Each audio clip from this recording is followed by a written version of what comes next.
In America, some crimes fade into archives. This one never did. A 6-year-old girl is found dead inside her own home after Christmas, in a house glowing with wealth, pageantry, and privilege.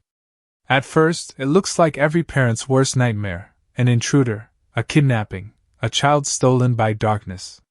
But almost immediately, the story begins to fracture. The ransom note is too strange. The house is too quiet. The evidence refuses to line up. Decades later, the case of JonBenét Ramsey still grips the American mind because it feels like more than murder. It feels like a national confession.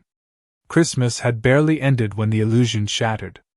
Outside Boulder, Colorado still looked like a postcard of American safety: quiet streets, winter roofs, money, order, and the soft glow of a privileged suburb waking after the holiday. Inside the Ramsey home, that image collapsed before sunrise. Patsy Ramsey called 911 and said her daughter was gone. A ransom note had been left on the stairs. It demanded money. It warned against calling police. It promised terror if the family disobeyed. For a brief moment, the nation believed it was witnessing a kidnapping. But before that day was over, the story would darken into something stranger, colder, and far more disturbing. Because JonBenét Ramsey was not found in some distant alley, or hidden in a forest, or carried across state lines by a faceless predator. She was found inside the house. Inside the world that was supposed to protect her. Her body lay in the basement, in a room few people ever noticed, as if the center of the mystery had been there all along, buried beneath the polished surface of American success. That single fact changed everything.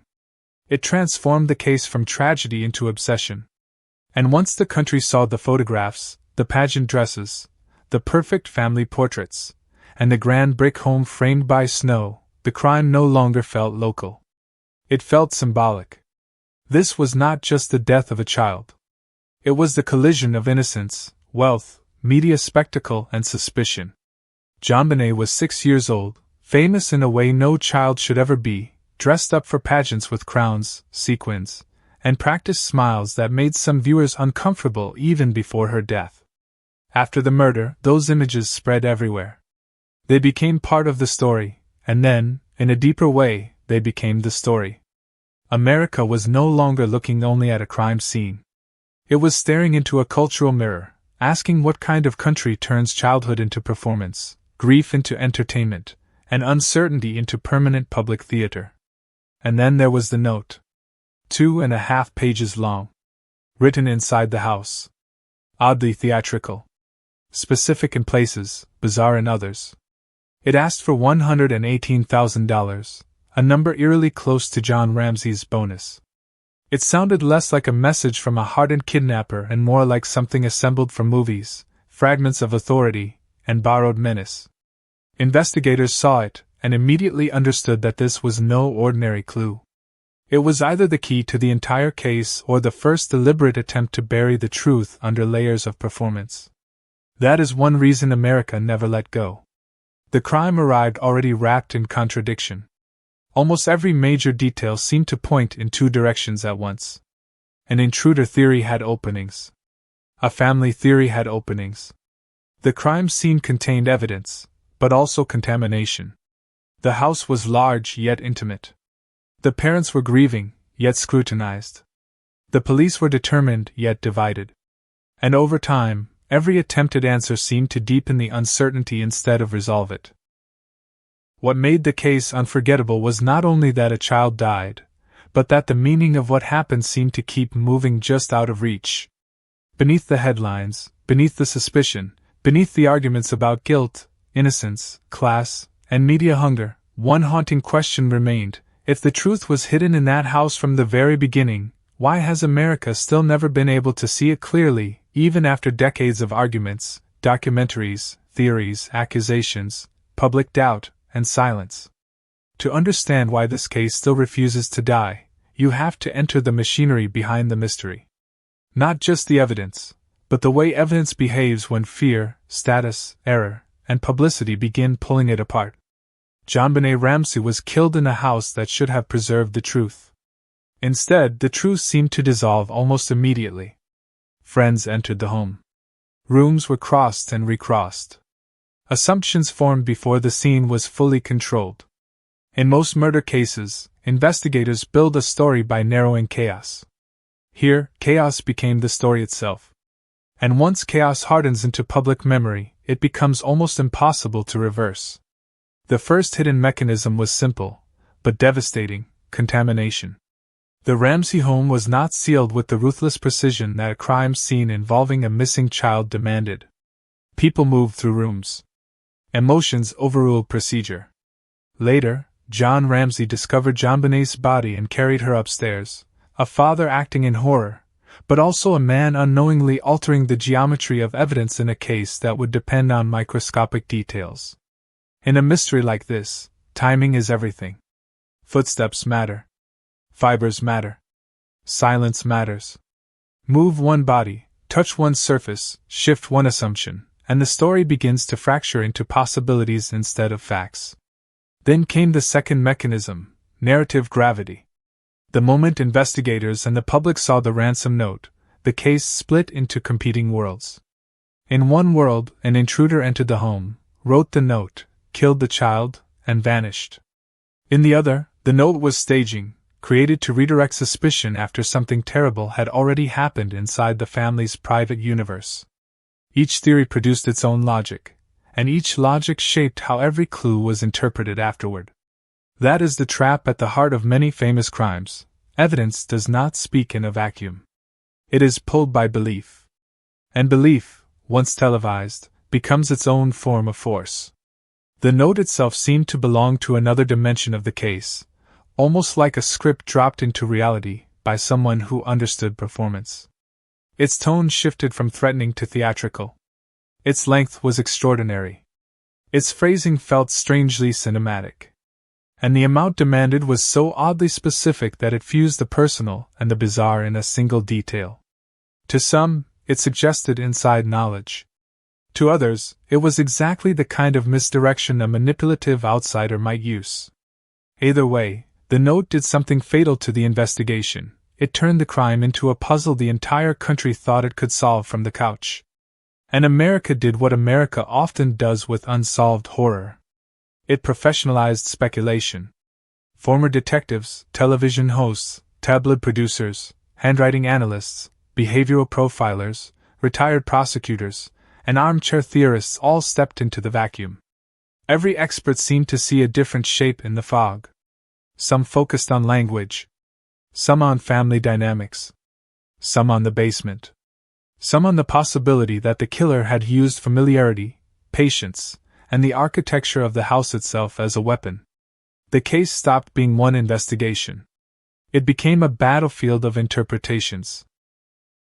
But the deepest twist was this: the more the country learned, the less stable the story became. Advances in forensic testing promised clarity, yet never delivered final peace.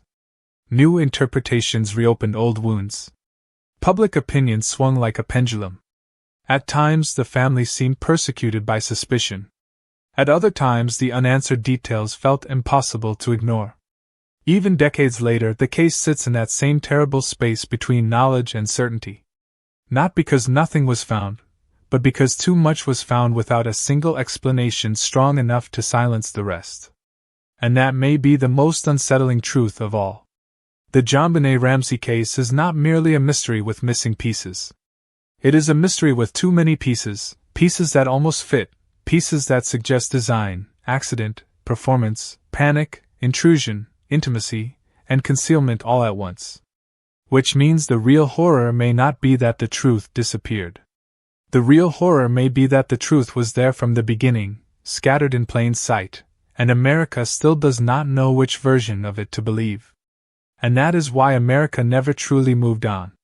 Because the JonBenét Ramsey case stopped being only about who killed the child. It became about what the country fears most, that beneath beauty, wealth, tradition, and family ritual, something unknowable can wait in silence for years, untouched by certainty. This was not a mystery at the edge of society. It unfolded inside one of the places Americans are taught to trust most, the home. A decorated house after Christmas. A successful family. A child surrounded by gifts, photographs, and the language of protection. When violence entered that setting, the crime did more than shock the public. It violated the emotional architecture of the American dream itself. That is why each generation rediscovers the case and feels that strange magnetic pull. Younger audiences may not remember the original headlines, but they recognize the pattern immediately: the spectacle of innocence, the tension between image and truth, the suspicion that media can distort suffering until reality becomes almost unreachable. In many ways, JonBenét Ramsey was one of the first modern American true crime myths, arriving just as television learned how to turn unresolved pain into serialized national ritual. Long before social media made everyone an investigator, this case trained the public to watch grief frame by frame, to inspect body language, language patterns, photographs, decor, and silence itself for hidden meaning. But the case endured not only because it was televised. It endured because it exposed a deeper instability in how Americans think about justice. People want to believe that truth, given enough time, rises cleanly from evidence like a shape emerging from fog. The JonBenét case suggested something far more disturbing: that truth can be delayed not just by the absence of evidence, but by abundance. Too many interpretations, too much contamination, too much narrative, too many institutions moving imperfectly at once. Police procedure, public pressure, forensic science, class perception, prosecutorial caution, tabloid hunger, all of it collided inside one tragedy until the case no longer belonged to a single department or decade. It belonged to the culture. And then there is the most painful implication of all: JonBenét herself risks disappearing behind the machinery built around her. The child becomes symbol, clue, photograph, debate. The pageant smile becomes shorthand for arguments about parenting, class, femininity, performance, exploitation, and projection. The house becomes a map. The note becomes a script. The family becomes an arena for suspicion. And somewhere beneath all of it is a real little girl whose life lasted only 6 years. That may be the final cruelty of famous unsolved cases. They do not simply leave justice unfinished. They slowly transform the dead into permanent questions. So why has America still not let go? Because the story remains unfinished in more ways than one. It is unfinished legally, unfinished emotionally, unfinished culturally. It continues to disturb because it denies closure, and closure is one of the things modern society promises most confidently. We are told every mystery can be solved, every pattern decoded, every darkness illuminated by technology, analysis, expertise, or time. But some cases resist not because they are simple and hidden, but because they are tangled with the limits of human perception itself. We see fragments. We build stories. We mistake stories for certainty. And perhaps that is the deepest reason JonBenét Ramsey still lingers in the American imagination like a winter shadow that never fully lifts. Her case reminds us that a nation can collect evidence for decades and still remain haunted. That the most unsettling mysteries are not always buried in ruins or locked inside distant history. Sometimes they live in familiar rooms, under Christmas lights, behind family portraits, inside the fragile space between what happened and what people are able to bear. And sometimes the reason America cannot let go is because the case never stopped asking a question larger than guilt: how well do we really know the worlds we call safe?